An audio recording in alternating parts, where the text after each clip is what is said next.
And that particular independent study is a place where we were able to say, what does it feel like to be part of a social movement? And people are actually writing about what you're doing while you're doing it. And one of the students has said to me, I love it that we can think big. And because of this thing, we know we can do anything. We can think big. Well, we thought so big that the university is almost afraid of us. And kind of had to created a parallel green things that are like not about us. It's almost like, and the whole university adopted an undergraduate theme of the environment and especially climate change. But they do not want to say that we had anything to do with that. So we keep letting these successes happen, and then we're not allowed to, if you will, take pride, but we do, if you always. And because of this effort, the faculty found each other. Hundreds of people have said to me, thank you for putting on Focus the Nation, or whatever you want to call it these days, because if you hadn't, or if we would never have met each other. And so in terms of interdisciplinarity, of course, we have interdisciplinary studies, but we also now have sociologists being asked to give guest lectures in biology courses, and biologists being asked to give guest lectures in economics courses. So I think that that's the kind of interdisciplinarity that we're able to emphasize.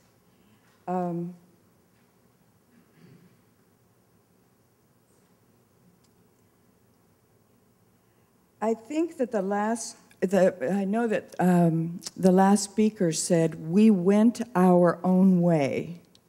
That after you looked at all of these instructions on the, or not instructions, but models, we all had to go our own way. And that was the exciting thing in terms of theories of social change. I particularly like theories of social becoming. And that is where agents and structure meet. And that's where the creative process is, that as you act, you become the thing that you're acting out. And that's what I believe is the beauty of this social movement, is mainstreaming or becoming the social movement ourselves, or as Gandhi said, be the change that you wish to see. Thank you very much. Thanks very much for another stimulating panel. The question I'd like to ask is, given that the faculty and the staff have to play quite an important role in motivating and keeping these sort of projects running, I'd like to change Eben's question slightly and say, what motivates the staff to do this? Because I just cannot imagine how we would get staff members at WITS to do the additional work of teaching across the curriculum, teaching in other departments. It just seems like an enormous challenge for us. So I'd like to know, what motivates you to do it? Do you mean faculty or staff? I mean, teaching staff, okay. Because we also have professional staff in the United States. There's this interesting emergence of this whole sustainability movement so a lot of institutions actually have people whose job it is to do sustainability, and that made our effort easier. But I'll let you guys speak to the issue of motivating faculty. I think we didn't really have much to do with the environment a few years ago. It took a German transfer student who came to our campus who said, is there no recycling? And this is like 10 years ago or so. He said, is there no recycling in your campus? And then we said, no. And then she pretty much spearheaded it and put us to shape. And at that time, we started thinking, okay, we need to get more involved in what we do in our everyday life. And so there were a bunch of us who got together at that time, and we have a very strong faculty development team at our campus. And so we called it the CEO World Theme, social, environmental, and economic. That's your triple bottom line of sustainability. And so we had events, and I think many of the guest speakers that we invite, you know, they actually motivate our faculty and staff to get involved in it. And also it's coming from our administration to our president, and our vice president is really gung-ho about it. And they kind of encourage the new people, and as they're hiring new people, because we're a small college, but we're growing, we are a small college with respect to rest of Maricopa, not with the rest of the world, and we are growing. And so any hiring time, you know, we put that as one of the things that you have to be actively involved, maybe collaborative learning, active learning, other things that you do in the classroom other than traditional teaching and learning styles. And so that's something that we've kind of changed the way our system works. But we are like 20 years old, but some of our sister colleges within the Maricopa are a little older than us. And so they have more like the traditional, you know, disciplinary backgrounds, you know, and it's kind of hard for them to get on board, and it's always been a stretch to try and motivate, you know, some of the other campuses to get on board.